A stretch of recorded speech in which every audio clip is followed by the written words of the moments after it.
Морфологийн баталгаа. Гэхгүй. За эндээс эхлэе. За органик ертөнцийн эволюц хөгжлийн баталгаа. За тэр дундаа өнөөдөр бүгдээрээ морфологийн баталгааны талаар авч үзье. За ерөнхийдөө олон төрлөختөн ингэж хөгжсөөр байгаа. Иймэрхүү ирээд харагдаж байгаа шиг байна. Төсөөлөн бодороо.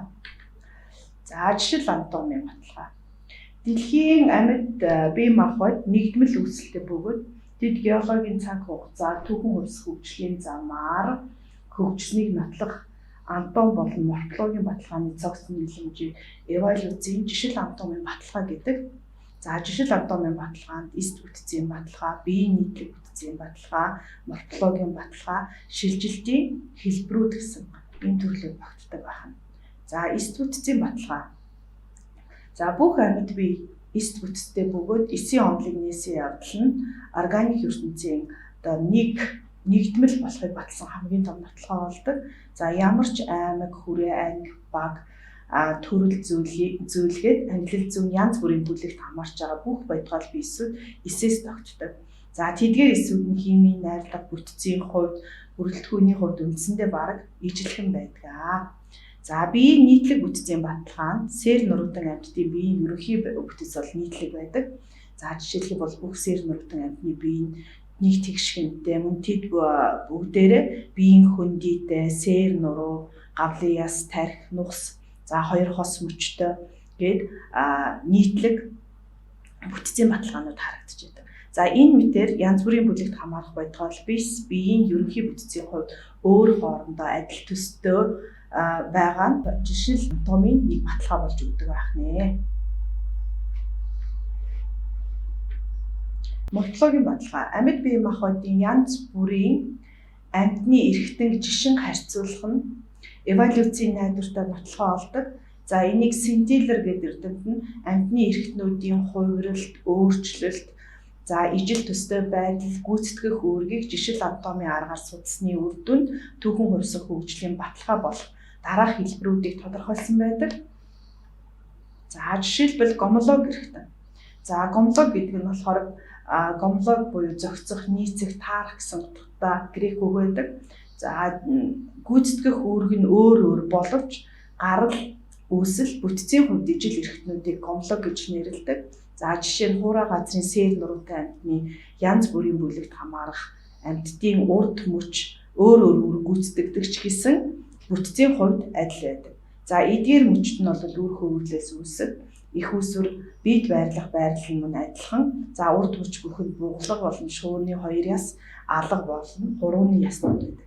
За энэ доотлын зурган дээрээс харахаар за хүний өмнөд мөч, за тэгээд одоо шууных ч гэдэг юм хүн гараараа юмыг барьж ур гүйцэтгэдэг бол шууны өмнөд мөч нисгэд зохилцсон байдаг. За гэхдээ дотоод бүтцийн хувьд бол адил байгаа ийм эрхтнүүдийг гомолог эрхтэн гэж нэрлэдэг байх нэ. За дараагийнх нь болохоор аналог эрхтэн байгаа. Аналог гэдэг нь адил төстэй гэсэн утгатай.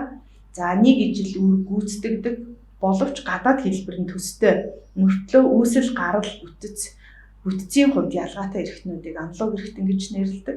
За жишээлх юм бол сарсан баг баха, эрвэхээний далавч адилхан нисгэд зохилцсон нисэх үүргийг гүйцэтгэдэг мөртлөө за гарал, үүсэл болон бүтцийн хувьд өөр ийм эрхтнүүдийг аналог эрхтэн гэж нэрлэдэг байх нэ. За дараагийн баталгаа бол рудимент эрхтэн байгаа. За рудимент гэдэг нь үлдэгдэл гэсэн утгатай үг. За тодорхой үйл ажиллагаа явуулах хэрэгцээ болон шаардлагагүй улмаас түүхэн хувьсах хөгжлийн явцад өөрийн анхныхаа үүргийг алдаж хөгжилгүй болсон эрхтнүүдийг рудимент буюу үлдэгдэл эрхтэн гэж нэрлэдэг. За түүхэн хувьсах хөгжлийг батлах жишээл анатомийн чухал баталгаа болж өгдөг рудимент эрхтнүүд. За хүнд бол маш олон тооны рудимент эрхтэн байдаг. За жишээлбэл бидний хамгийн сайн мэддэг рудимент эрхтэн бол олгоо байна. За энэ дээр тэгээд амтан ургамлын аймгийнхан тохиолдох рудимент эрхтнүүдийн жишээг оруулсан байгаа. За энэ жишээнүүдийг та нар судлаарай.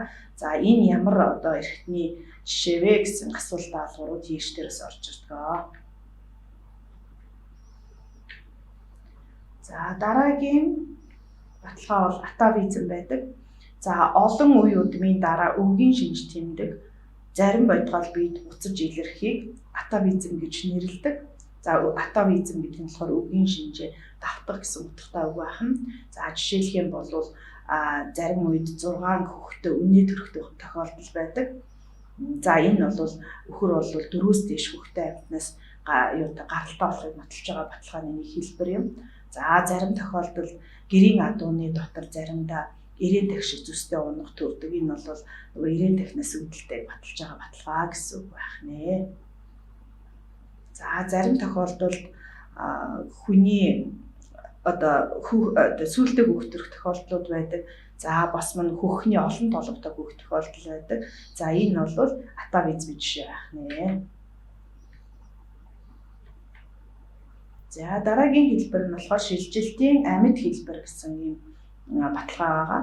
Шилжилтийн амьд хэлбэр гэсэн ийм хэлбэрүүд бас тохиолддог. За энэ дээр доод болон дээд зэргийн зохион байгуулалттай ангиудын шинж тэмдгийг өөрийн биеийн бүтцэг өнөө хүртэл хадгалан амьдарч байгаа биесийг шилжилтийн амьд хэлбэр гэж нэрлэдэг.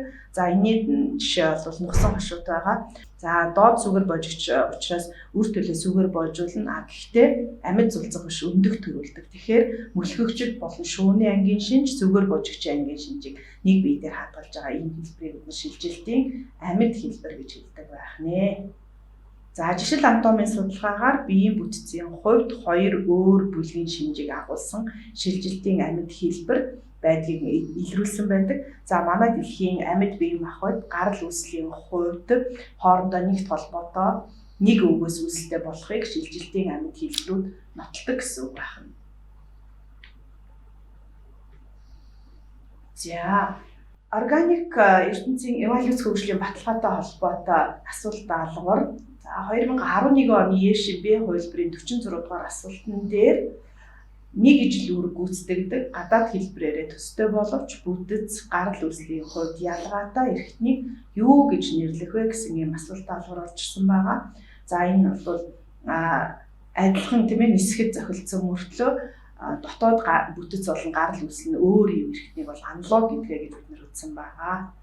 За бас нэг асуулт даалгаврын жишээ тайлбарлахад за аль нь гомлог эрхтнүүд вэ гэсэн ийм асуулт даалгавар байна.